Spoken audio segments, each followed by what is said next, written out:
Yadav Madhur and पूरी party सिराजे हिंद जौनपुर की धरती से आज आप लोग के बीच में एक समाजवादी गीत की प्रस्तुति करने जा रहा हूं। हमारे इस गीत में हर एक नागरिक को अंधकार से प्रकाश की ओर ले जाने के लिए बात सुनने को मिलेगा।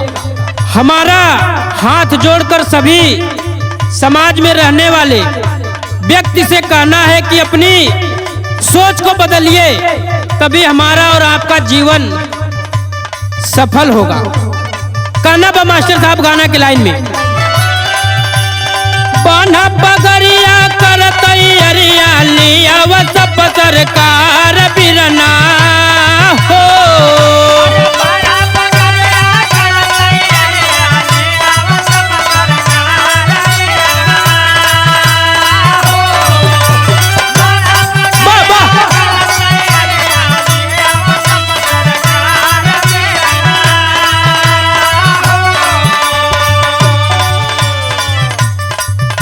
मैं बोल रहा हूं कि अपने सर पे एक बांध लीजिए पगड़ी कि हमको समाजवादी सरकार आदरणीय श्री अखिलेश भैया को सीएम के कुर्सी पर बैठाना है और पीडीए सरकार लाना है।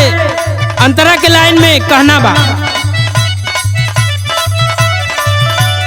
जब ले नया सपा कैसा सनावा,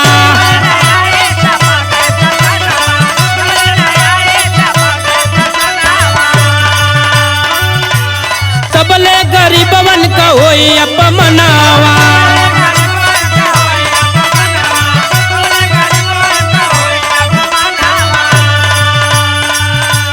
डूबत नवरिया के बखेवन हरिया, बदला तो अपन विचार बिरना हो।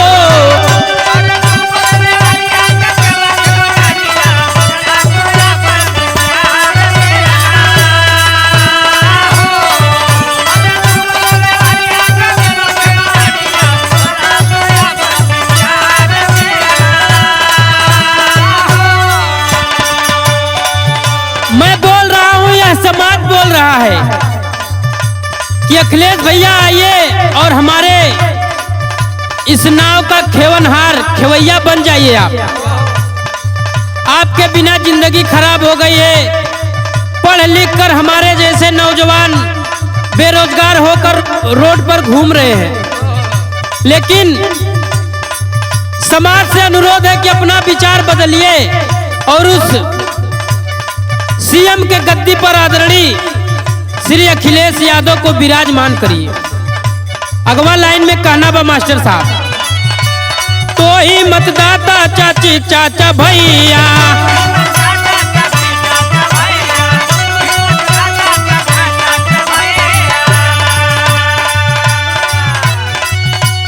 भाभी बहन सुनी गरीबन की मैया,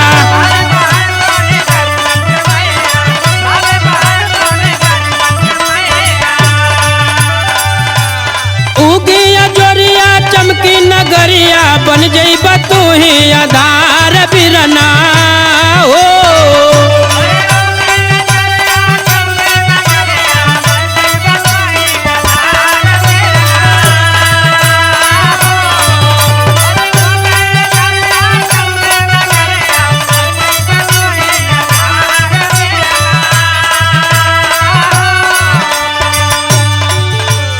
इतना दिन सुनला विरोधिन का भाषा,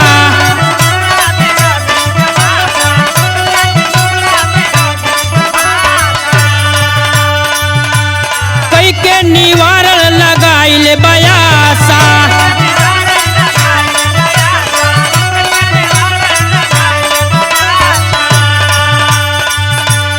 सत्ता पुजरिया धैले अंगुरिया, भयल न कवनो उधार बिरना हो।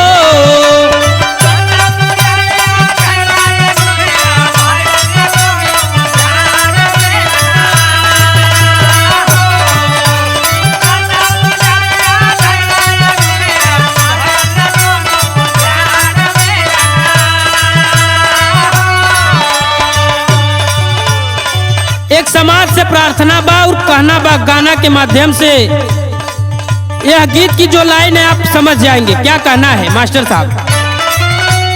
सोच समझ के करा मत दनावा,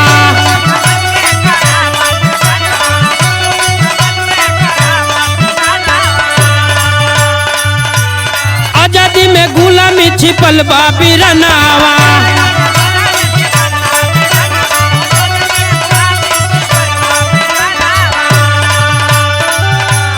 संजय नजरिया विजय लहरिया कहीं लगाव जयकार बिरन